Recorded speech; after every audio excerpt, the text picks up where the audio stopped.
Hey there, Georgie here with Ukraine Matters. 9th of May, the most important day in Russia, came and went, and it went absolutely terrible for Putin. It went about as good as a wet fart that he tried to suppress in the tight transport. Yet now, both the sound, the splash, and the smell is coming out, and Putin is exposed for a weak leader that he is. So let's look into it and some other things that made it really bad for this failing dictator. Even before the parade, we were already expecting some very bad things. Russia has projected a lot of weaknesses coming into this parade. The fact that there was no armored vehicles present in the parade, and more importantly, there was also discussions whether or not Ukraine will strike the parade that really solidified this image of Russia being afraid. The parade itself lasted only 45 minutes, and to be honest, that is actually a very optimistic stretch for the parade organizers, because in reality, the parade part itself, and not just speeches or anything else, lasted only 28 minutes. Putin just quickly kind of jumped on the podium, looked nice and brave and so on, and then jumped back into his bunker before anyone can catch him. Beyond that, this overlapped with total control of the media, and especially social media and internet. The internet in Russia was completely blocked. Not only the internet, it was pretty impossible to send even an SMS messages. It was pretty impossible to get a taxi to get somewhere. It was a complete nightmare scenario for anyone trying to live some kind of a life in the city.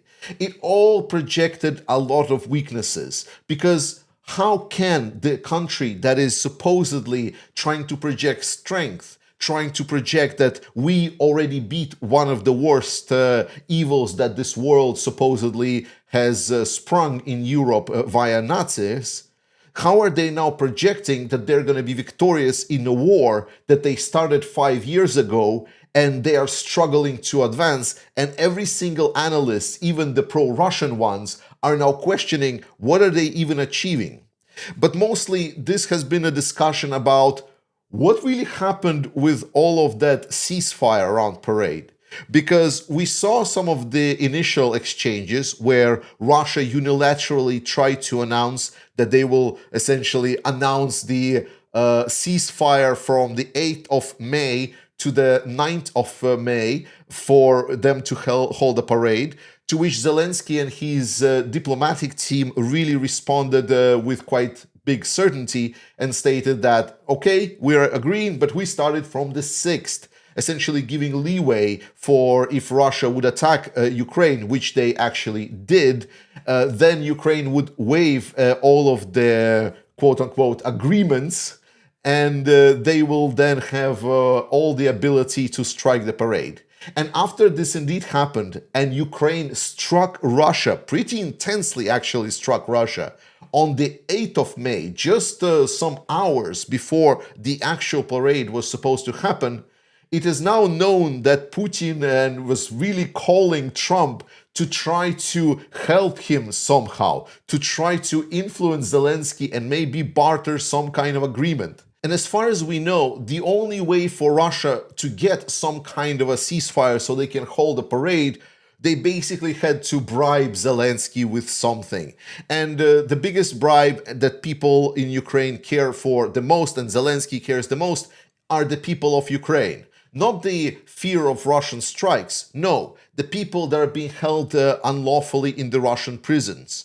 So Russia proposed a 1,000 for 1,000 prisoner exchange, which is obviously very beneficial for Ukraine to return their people back to the fatherland. And I mean, every party took the corresponding victory here. Putin stating that Ukraine accepted his negotiating positions, Trump stating that he was the one that negotiated the whole thing, and President Zelensky because he got the actual victory, because it's going to be Ukrainians coming back to Ukraine. Because again, it doesn't matter how many Russians go back to Russia. Russia doesn't care about Russians. That much we all know. But it all didn't mean that President Zelensky couldn't take a piss at the expense of Russia.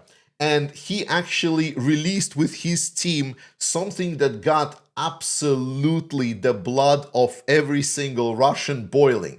Already now, when they heard about this conversation with Trump, supposedly Putin begging Trump to get some kind of a ceasefire to influence Zelensky because they didn't have the ability to do so, because they were really afraid of Ukrainian strikes on the Red Square.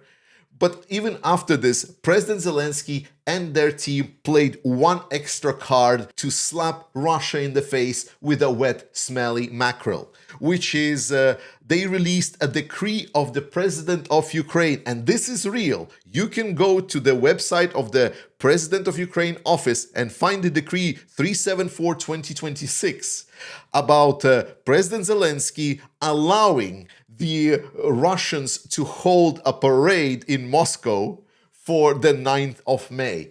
Absolutely beautiful. Russians lost their absolute shit. It was absolutely glorious. And it all really helped with this whole idea, because 9th of May, striking the 9th of May, reality is there is not much military things that are winnable there. It was all about the optics. And optics have been very clear. Russia is scared. Russia is not in control.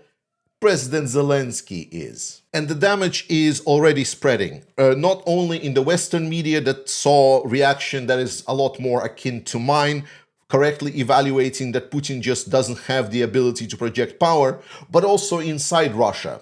You know, it's like this bug that is now being injected into their brain, that is transforming into the memes that are being spread in their society, undermining their whole overview of this war. For example, the jokes that are circulating in Russia right now, because the parade did happen in the 9th of May, but then in the evening there was supposed to be a big fireworks that would demonstrate the glory of Russia. Yet the fireworks were cancelled. And the running joke is that it is because President Zelensky allowed parade to happen, but he said nothing about the fireworks. Because the real Ukrainian fireworks are happening on the front lines via the FPV drones. And here is the new message from the Black Raven Battalion. Hi friends, 93rd Separate Mechanized Brigade sincerely thanks the communities Ukraine Matters and Ziggy for providing 100 FPV drones for our unit. Honestly, that's enough FPVs to make Russian vehicles identify as submarines. We are deeply grateful for your support and for the fact that people from all around the world continue to stand with Ukraine. All here from the front line, we feel it every single day. And at this point, every donor is basically becoming a little bit of an FPV pilot too. You donate, we fly. We especially want to thank Ukraine Matters and Ziggy for your constant support. Previous deliveries of drones, equipment, Starlink terminal, and everything that keeps our crews operating day and night. And honestly, the speed of this delivery surprises even us. FPV drones are fast, but somehow your support reaches us even faster. Thank you for your trust, your consistency, and your belief in Ukraine. Together, we are stronger. Together, we will win. Glory to Ukraine! Героям слава!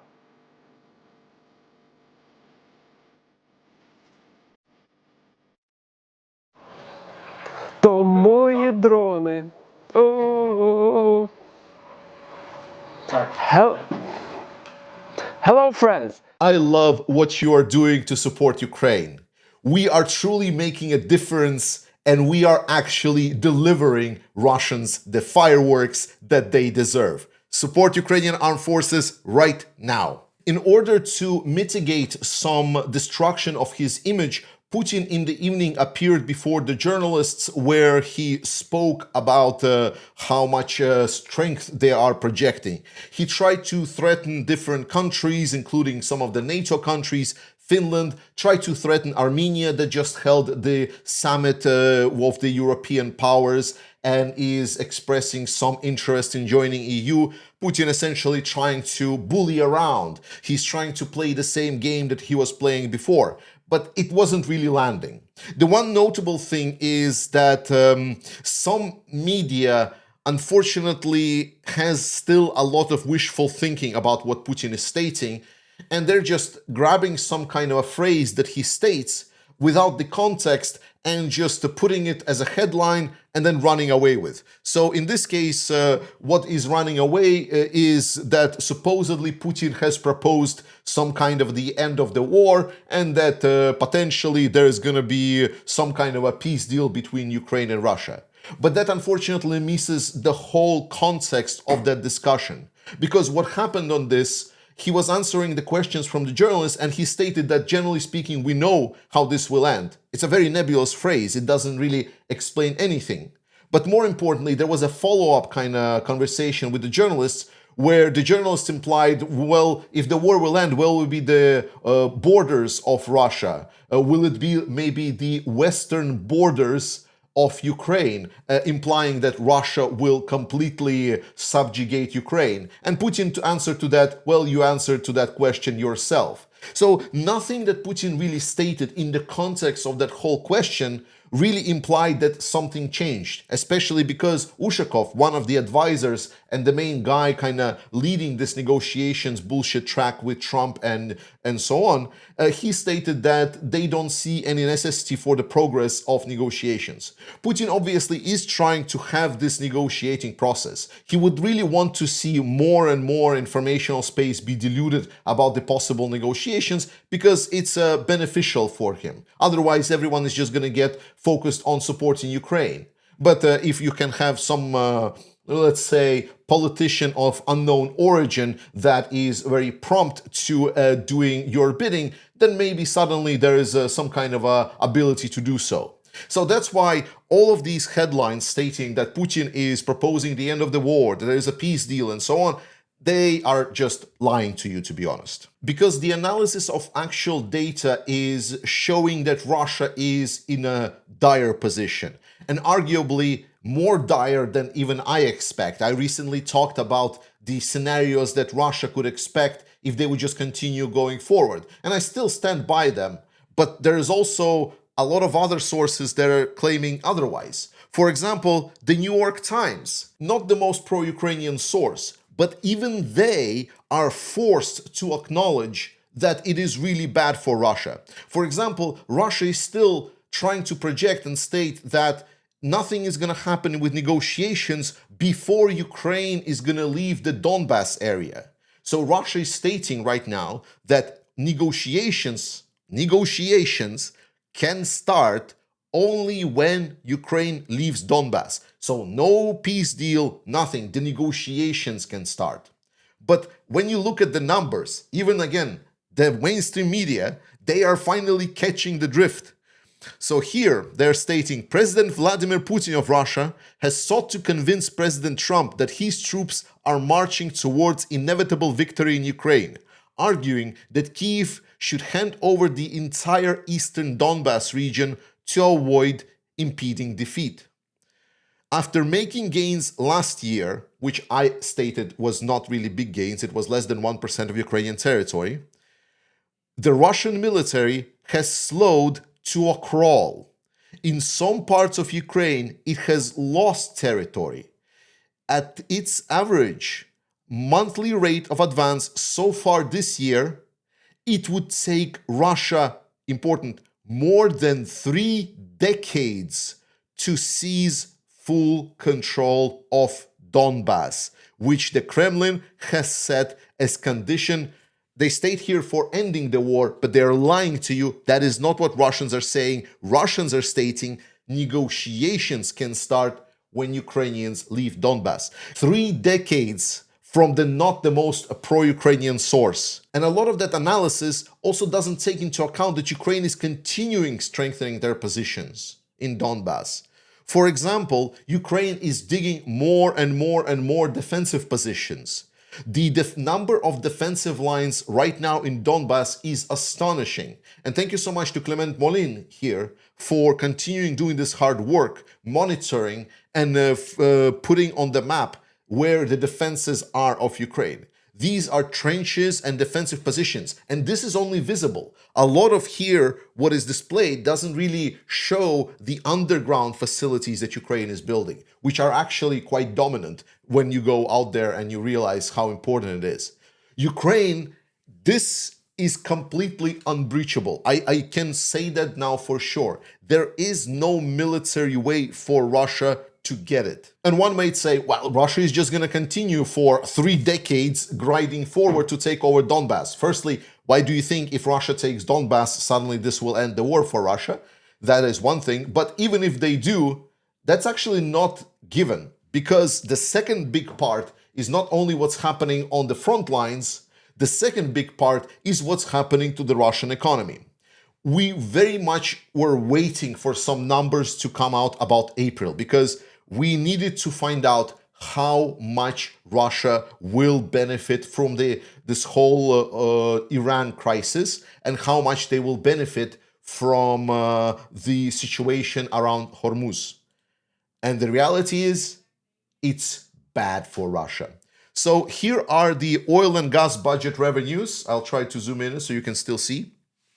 So what we're looking at here is year 2025, and then there is 4 months up to April of year 2026.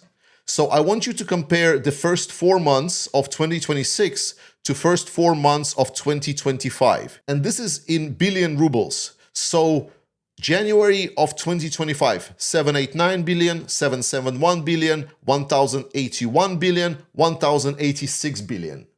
That's pretty solid. 2026, January, 393 billion, 432 billion, 617 billion, and April, the month where Russia suddenly will get influx, 856 billion. Now, it is expected that in May there will be a spike for Russia, but even that spike, it is not actually is going to be seen as such a big one. We are estimating that it's going to be around 1.2, so 1,200 billion. It's still a big spike, but again, averages are not there. Russia is not pulling through.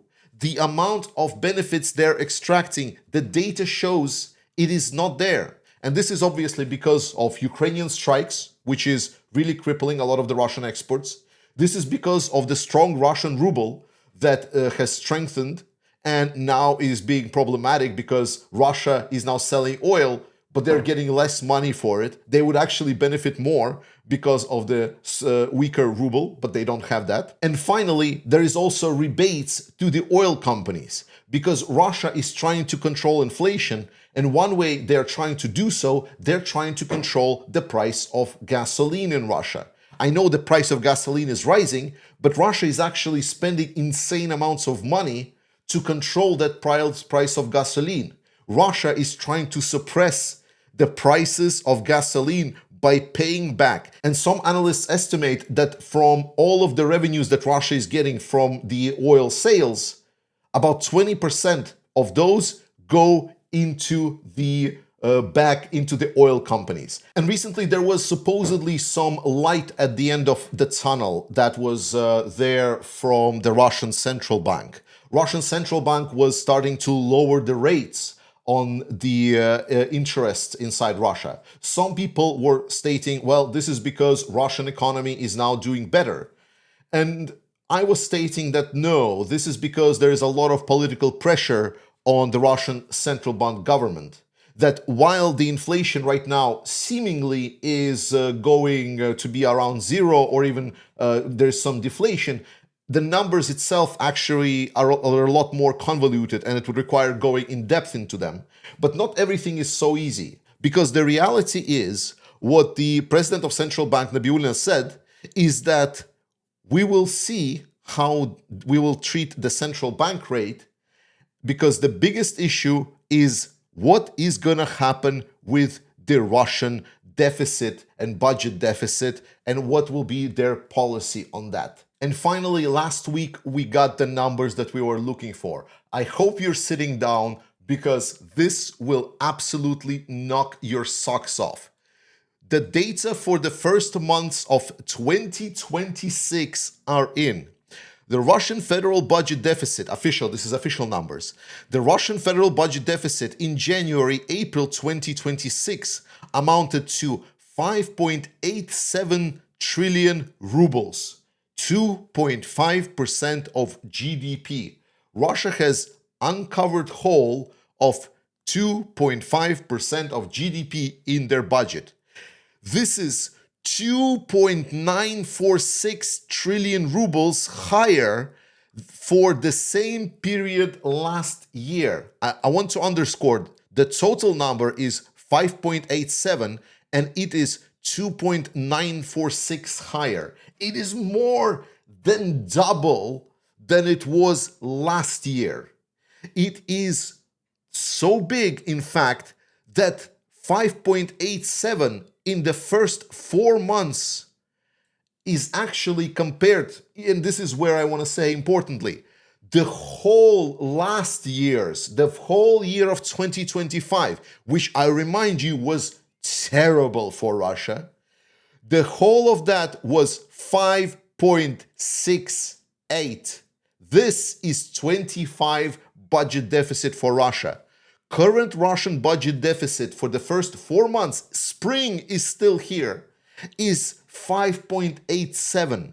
Russia is over their last year's budget deficit. Put it in simple terms, budget deficit is how much Russia wants to spend and how much it can spend. And that's the gap. And usually to fill that gap, they would need to cover it and print the money and so on, or cut the budget spending, right? To basically spend less. If you want to make your ends meet, you either need to spend less or earn more, or in this case, just print money. But printing money has some issues with the inflation, or specifically what the Russian central bank president stated, that we are seeing a risk of a higher structural budget deficit. It's not a risk. Russian structural budget deficit by this point is bigger in first 4 months than it was for the whole last year, which was once again terrible. So, but Russia will start spending less, right? Because they clearly see that this is unsustainable and the amounts of money that they would need to print would be absolutely devastating. Well, as it turns out, the preliminary volume of federal budget expenditure in January-April increased by 15.7%. So Russia is not only not spending less, they increased their spending in the first 4 months almost 16%. Instead of like, man, we should really maybe wrap this up. And it's like, no, let's go. And this is because one thing and one thing only. Because Russia is dependent on the war economy. Attrition warfare demands you always increase your spending. Russian economy right now is estimated to grow, that was stated by the Russian Central Bank, about 0.5% GDP. And to be honest, this number is expected to be revised downwards. And this is including the massive military spending that is also a big part of the increase of this spending in January, April. So if you would take out military, then the numbers would be a lot grimmer for the Russian economy. There are massive systemic issues in the Russian economy that are absolutely devastating. Russia is very clearly tumbling to a complete catastrophe. Numbers couldn't be more clear. And if we learned anything about Russians, then when things get unclear, install cope cages. Here we see the Russian patrol boat with the cope cages. We saw the submarine, now the patrol boats with the cope cages. Maybe they should start considering a cope cage on the Russian central bank, or maybe like a fancy hat, who knows. And the best part to kind of finish off is that this is only spring of 2026. It's gonna get worse and worse and worse and worse. And to make sure that we continue putting pressure on Russia, guys, support Ukrainian armed forces. Slava Ukraini, trust in Ukrainian armed forces. I love you, and I will see you next time.